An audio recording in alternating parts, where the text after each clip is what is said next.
এটা এই সরকারের ব্যর্থতা। যদি সে না পারে ছাইরে দিয়া আস্তে করে বলুক, দেশের মানুষ বিপ্লবী সরকার গঠন করুক। আমার আলটিমেটাম 7 দিন। আমি 7 দিনের মাথায় রাজপথ দাঁড়াবো। প্রথমে কাপি ভাই ভিডিওটা দেখেন, তারপর কাপি ভাইয়ের উদ্দেশ্যে আমি দুইটা কথা বলবো, আশা করি কথাগুলো শুনে যাবেন। ভাই এটা দিনের মতো পরিষ্কার। আমি 32 নম্বরে বুলডোজারের সামনে দাঁড়িয়ে চিচি হাসিনা লজ্জায় বাঁচিনা আমি স্লোগান দিছি। আপনারা দেখেছেন আমি বরিশাল বিশ্ববিদ্যালয়ের সামনে স্লোগান দিছি। তারাই তো বলছে 32 নম্বর যারা পুরাইছে তাদের ঘরবাড়ি পুরাই দেওয়া হবে। দিনের মতো পরিষ্কার তাই হয়েছে। 32 পুরানোর প্রথম তাদের পুরানো হয়েছে কাফির বাড়ি। এটা এই সরকারের ব্যর্থতা। আমি চাই এই সরকারের হাতকে আরো শক্তিশালী করা হোক।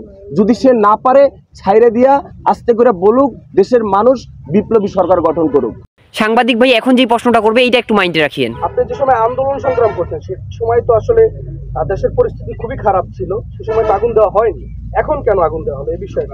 এটা তো সরকারের ব্যর্থতা। যারা পালাতক, যারা নিষিদ্ধ, তারা ক্ষমতায় তো আসতে পারে নাই। সেই অবস্থায় যদি দেশের মানুষের এভাবে আমরা যারা ফ্রন্টে থেকে আন্দোলন করছি তাদেরকে, এবং গাজীপুরেও দেখবেন, এবং উপদেষ্টা নাহিদ ভাই, আসিফ ভাই, তাদের সচিবালয়েও তো আগুন দেওয়া হয়েছে। এই সরকারের ব্যর্থতা আমি মনে করি। আমার আলটিমেটাম 7 দিন।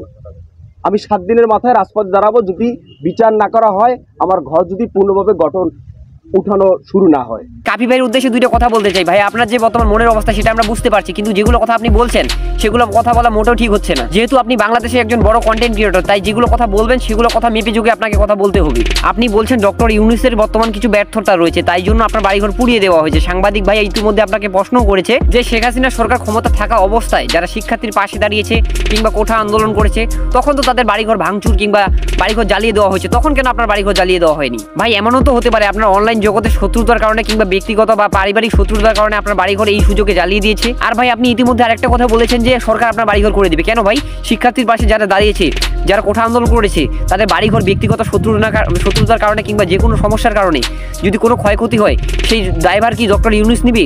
বাংলাদেশ সরকার নিবে? তাই কাপি ভাই বলি কি, যে বর্তমান কোনো কিছু সমস্যা হলে, কারো বাড়ি আগুন ধরলে কিংবা যে কোনো প্রবলেমে মিছিল করা, আন্দোলন করা এবং সরকারকে দোষায় এগুলো করা বন্ধ করুন, এবং যা কিছু বলবেন একটু বিবেক দিয়ে ভেবে তারপর কথাগুলো বলবেন। তো আশা করি মাথার মধ্যে বিন্দু পরিমাণ বুদ্ধি এবং জ্ঞান থাকলে আমার কথাগুলো বুঝতে পারবেন।